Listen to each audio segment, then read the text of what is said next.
Bismillahirrahmanirrahim. Pertanyaan dari Ibnu Qutto di Jakarta Selatan. Beliau mengatakan, saat kita tahu salah seorang dai memiliki pemahaman yang menyimpang dan mengajak manusia kepada bid'ah dan sesat, bolehkah kita membenci dai tersebut? Atau kita hanya membenci atau mengingkari ajaran dan pemahamannya, tetapi menasihati dai tersebut? Kalau memang dai tersebut adalah jelas-jelas dai yang menyimpang, bukan termasuk dai ahlu sunnah, dia adalah dai yang menyeru kepada kebid'ahan dan juga kesesatan, maka seorang muslim diperintahkan untuk membencinya dan membenci perbuatannya. Dan ini adalah termasuk al-bughdhu fillah, membenci di jalan Allah. Artinya kita membenci seseorang karena perilakunya, karena dia menyeru kepada kesesatan. Jadi kebencian yang kita lakukan ini justru mendapatkan pahala. Kita membencinya bukan karena dunia, tapi karena kita melihat apa yang dia lakukan. Sehingga ini adalah bagian dari al-bughdhu fillah, membenci di jalan Allah. Demikian pula ajarannya, tentunya ajaran kesesatan, kebid'ahan yang dia ajarkan ini juga kita benci, dan ini juga termasuk al-bughdhu fillah.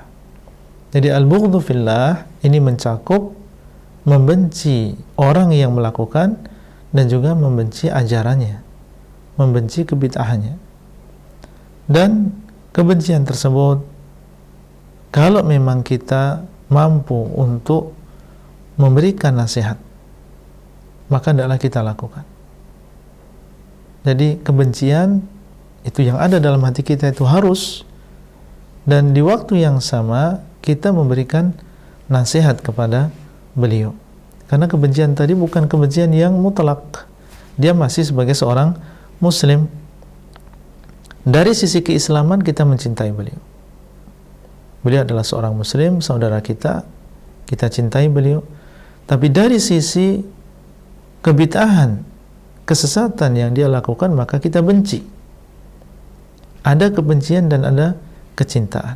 Nah, kalau kita memang merasa bahwasanya beliau adalah masih saudara kita se-Islam, maka di antara bentuk ukhuwah kita adalah kita memberikan nasihat. Kalau memang kita termasuk orang yang diberikan oleh Allah kemampuan untuk memberikan nasihat, ingatkan ya tentang bahayanya bid'ah, apalagi menyeru kepada kebid'ahan, di mana orang-orang yang mengikuti kita dalam kebid'ahan, ketika mereka melakukan kebid'ahan tadi, kita pun mendapatkan bagian dari dosanya.